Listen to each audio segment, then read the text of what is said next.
कुछ क्लब सिर्फ ट्रॉफी नहीं जीतते, वे करोड़ों लोगों की भावना बन जाते हैं। और भारत के फुटबॉल इतिहास में अगर जुनून, संघर्ष, दर्द और वापसी की सबसे बड़ी कहानी किसी क्लब की है तो वो है ईस्ट बंगाल एफसी की कहानी। 1985 का स्वर्णिम दौर, 2003 का एशिया विजय, फिर दर्द, हार और टूटता हुआ विश्वास। लेकिन 2026 जब पूरा भारत देख रहा था, लाल और पीला फिर से भारत के फुटबॉल सिंहासन पर लौट आया। शुरू करते हैं 1985 से। 1985 कोलकाता की गलियों में सिर्फ एक नाम गूंज रहा था, ईस्ट बंगाल। उस साल क्लब ने ऐसा प्रदर्शन किया जैसे आज भी फैंस गर्व से याद करते हैं। Federation Cup, Kolkata league, IFA Shield, Darjeeling gold cup, winners cup, हर टूर्नामेंट में लाल पीला झंडा लहरा। और उस सुनहरे दौर के सबसे बड़े चेहरों में से एक सुभाष भौमिक। इस दौर के पहले सुभाष भौमिक एक खिलाड़ी के रूप में जाने। समय बदला, लेकिन सुभाष भौमिक का रिश्ता ईस्ट बंगाल से नहीं बदला। एक खिलाड़ी के रूप में क्लब को गौरव दिलाने वाले भौमिक अब कोच बनकर लौटे। और फिर आया भारतीय फुटबॉल का ऐतिहासिक पल 2003। भारत के क्लब फुटबॉल को एशिया में ज्यादा गंभीरता से नहीं लिया, लेकिन सुभाष भौमिक की टीम के पास डर नहीं था, उनके पास था विश्वास। आसियान क्लब चैंपियनशिप 2003 में ईस्ट बंगाल ने इतिहास लिखा। मजबूत टीमों के बीच भारत का यह क्लब किसी अंडरडॉग की तरह नहीं खेला, बल्कि शेरों की तरह खेला।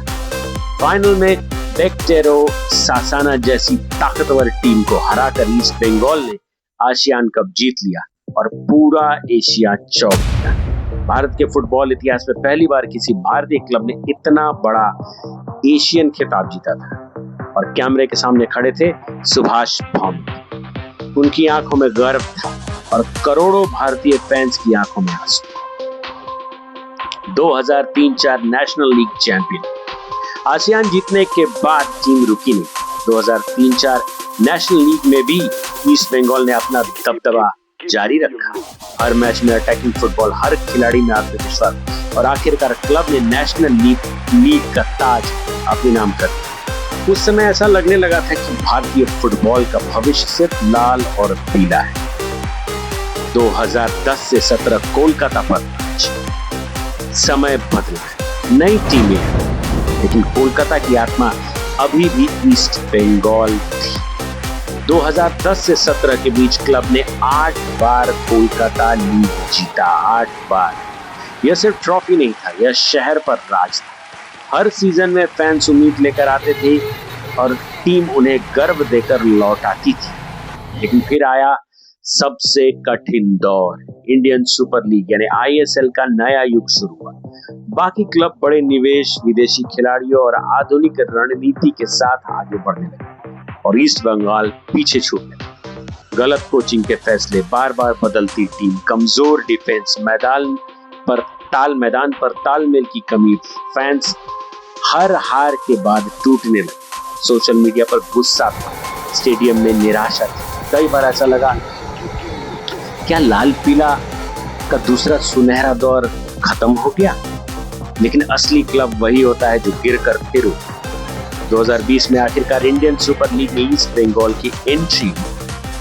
यह सिर्फ लीग में शामिल होना नहीं था, यह नई दुनिया में कदम रखना था। शुरुआत कठिन रही, लेकिन फैंस ने क्लब का साथ नहीं छोड़ा, क्योंकि उन्हें विश्वास था एक दिन ईस्ट बंगाल वापस लौटेगा। 2024 के लंबे इंतजार के बाद आखिरकार ट्रॉफी आई।